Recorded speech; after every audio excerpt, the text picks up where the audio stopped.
సంగారెడ్డిలో మాల సంఘాల JAC president Baindla Ashok ఆధ్వర్యంలో నిర్వహించిన మీడియా సమావేశంలో మాల సంఘాల రాష్ట్ర జేఏసీ చైర్మన్ మందల భాస్కర్ ముఖ్య అతిథిగా పాల్గొన్నారు.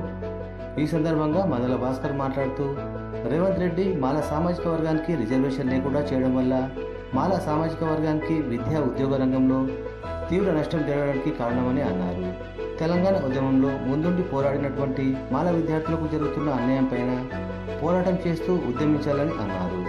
ఈ కార్యక్రమంలో మాల జేఏసీ నాయకులు మాదాసు రాహుల్, భానుతేజ, బతుల రమేష్, దిలీప్, మల్లేష్, దేవరాజ్, అనంతయ్య, సురేష్, బండారి ఉదయ్, బేగర్ పురుషోత్తం తదితరులు పాల్గొని ఈ సభను విజయవంతం చేశారు. జిల్లా మాల సంఘాలు విద్యార్థి సంఘాల ఆధ్వర్యంలో ఈ సంగారెడ్డికి వచ్చినటువంటి ఎలక్ట్రానిక్ మీడియా, ప్రింట్ మీడియా మిత్రులకి స్వాగతం. ముఖ్యమంత్రి రేవంత్ రెడ్డి చేసిన ఎస్సీ వర్గీకరణ వల్ల ఈరోజు 58 కులాలు రోడ్ల మీద వచ్చే పరిస్థితి వచ్చింది. దీనికంతటి కారణం ఎవరంటే ముఖ్యమంత్రి రేవంత్ రెడ్డి అవగాహన రాహిత్యంతో సుప్రీంకోర్టు చెప్పినటువంటి గైడ్లైన్స్ను పాటించకపోవడం వల్ల, జనాభా లెక్కలు తీసుకోకపోవడం వల్ల, ఉద్యోగస్తుల లెక్కలు తీసుకోకపోవడం వల్ల ఈ 79 సంవత్సరాలలో ఎవరు వెనుకబడ్డారో, ఎవరు అభివృద్ధి చెందారో దాని ప్రకారం చేయకపోవడం వల్ల ఈరోజు మొత్తం కూడా 58 కులాలు రిజర్వేషన్ కోల్పోయినాయి.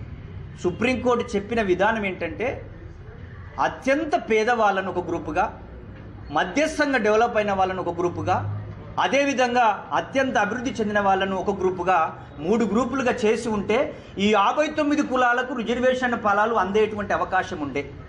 జనాభా దామాషా ప్రకారం చేయమని చెప్పలేదు.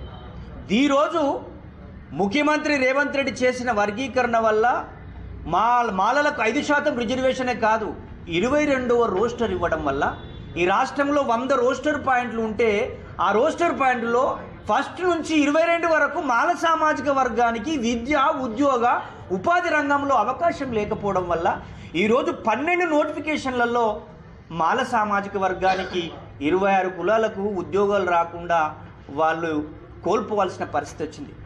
దీనికంతటి కారణం మాల సామాజిక వర్గం నుంచి ఎదిగిన అన్ని రాజకీయ పార్టీలో ఉన్నటువంటి రాజకీయ నాయకులు, మేధావి వర్గం, ఉద్యోగస్తులు, నిజంగా నిమ్మకు నీరెత్తనన్నటువంటి నిరుద్యోగ వర్గం వల్ల కూడా ఇది అన్యాయం జరుగుతూ ఉంది. నేను ఈరోజు ఒకటే చెప్పదలుచుకున్న మాల సమాజానికి, పోరాడితేనే పోయేదేమీ లేదు, బానిస సంఖ్యలు అన్నట్టు పోరాటం ద్వారానే మనం రిజర్వేషన్లు సాధించుకునే అవకాశం ఉంటుంది.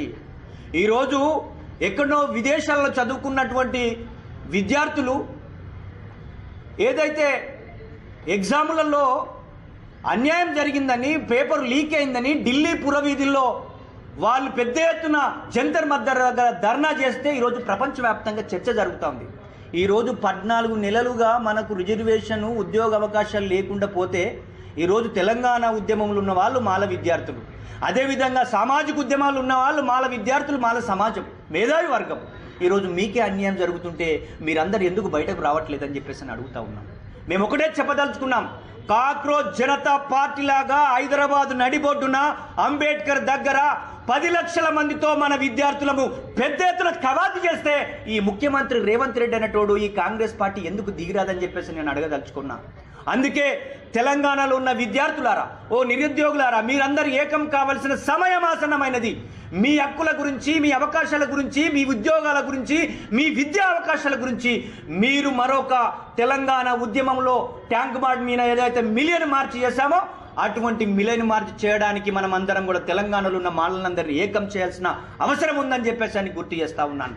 ముఖ్యంగా మాల సమాజానికి, మాల రాజకీయ పార్టీ నాయకులకి, మేధావులందరూ కూడా మీరు మాట్లాడాలి, రాయాలి. మనకు 12 నోటిఫికేషన్లలో 0 ఉద్యోగాలు వచ్చినాయనే విషయాన్ని గుర్తు చేస్తా ఉన్నా. దీనికి రిజర్వేషన్ల దేశంలో ఈడబ్ల్యూఎస్ వాళ్ళకు 10% ఉంది, అత్యంత డెవలప్ అయినటువంటి వాళ్ళకి. మరి అత్యంత వెనుకబడి అంటరానితనాన్ని అనుభవించిన మాల కమ్యూనిటీ మీద కుట్రలు చేస్తుంటే మనం మాట్లాడలేకపోయినాం. ఈ సంగారెడ్డి నుంచి ఒక పిలుపునిస్తా ఉన్నాం. మనకు విద్యా ఉద్యోగావకాశాలు దక్కాలంటే మాల మహా ఉద్యమానికి మనం సన్నద్ధం కావాల్సిన అవసరం ఉంది. 1 మిలియన్ మార్చి చేయాల్సినటువంటి అవసరం ఉంది.